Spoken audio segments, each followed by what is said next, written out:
వెలసి ఉన్న శ్రీదేవి భూదేవి సమేత శ్రీ చెన్నకేశవ స్వామి బ్రహ్మోత్సవాల సందర్భంగా స్వామివారు శనివారం శేషపాన్పు పైన విష్ణుమూర్తి అవతారంలో భక్తులందరికీ దర్శనమిచ్చారు.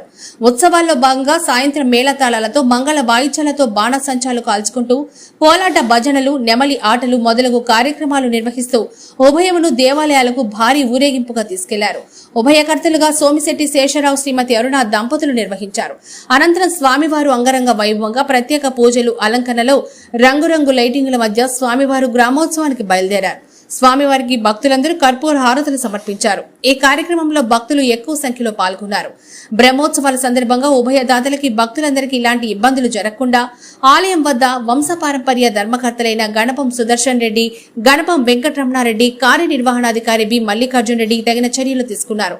పోలీసులు కూడా భారీ బందోబస్తును ఏర్పాటు చేశారు.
వెలసి ఉన్న శ్రీదేవి భూదేవి సమేత శ్రీ చెన్నకేశవ స్వామి బ్రహ్మోత్సవాల సందర్భంగా స్వామివారు శనివారం శేషపాన్పు పైన విష్ణుమూర్తి అవతారంలో భక్తులందరికీ దర్శనమిచ్చారు.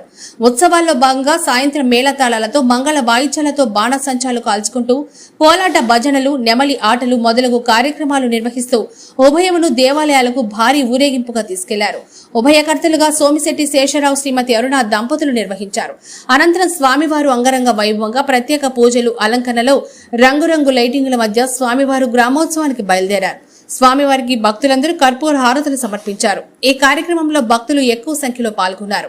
బ్రహ్మోత్సవాల సందర్భంగా ఉభయదాతలకి భక్తులందరికీ ఇలాంటి ఇబ్బందులు జరగకుండా ఆలయం వద్ద వంశపారంపర్య ధర్మకర్తలైన గణపం సుదర్శన్ రెడ్డి, గణపం వెంకటరమణారెడ్డి, కార్యనిర్వహణాధికారి బి మల్లికార్జున్ రెడ్డి తగిన చర్యలు తీసుకున్నారు. పోలీసులు కూడా భారీ బందోబస్తును ఏర్పాటు చేశారు.